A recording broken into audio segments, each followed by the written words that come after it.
Max's initial defense of Lewis at turn 4 at Brazil seems more or less legal. I think it is legal because he had the inside line and he was just simply leading Lewis astray of the corner. From the helicopter camera, it looks like Lewis is turning in on Max rather than Max pushing Lewis. And to some extent, the actual corner, what happens in the middle of the corner is fine. However, it's on the exit when Max goes off and then Lewis goes off together is when I think things become very complicated.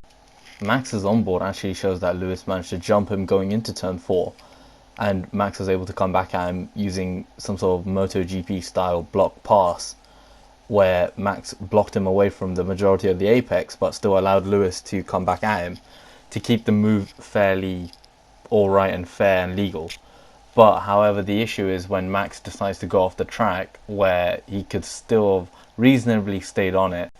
I think this may have been Mercedes' major argument against the move being legal, and in all fairness to Mercedes, I think they had the right to pursue that, but the actual move itself I do think is just simply a racing incident. I think it's just fair. Max's actions on the exit of the corner I'm still unsure of, and I do think an investigation there would have been necessary and would have been appropriate. But however, due to the incompetency to some extent of the FIA, once again a situation like this has been under scrutinized and has been a bit of a issue. And whether or not, if they had the evidence at the time, I do believe that the FIA may have ruled against this decision being legal at the time instead of what happened. In a press conference today, Christian Horner mentioned that the escape of a Pandora's box has inadvertently happened.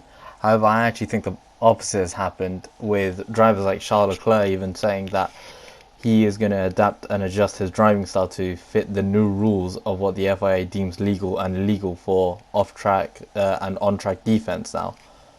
The FIA have inadvertently put themselves on the hot seat once again, and Max may have actually hurt his title chances a little bit as well, due to Lewis now being afforded the same sort of comfortability in these kind of defensive excursions, more or less. And it's going to be very interesting to see how the midfield actually reacts to this in particular, as fights down there are far more volatile than fights at the top, which is something to be seen and witnessed.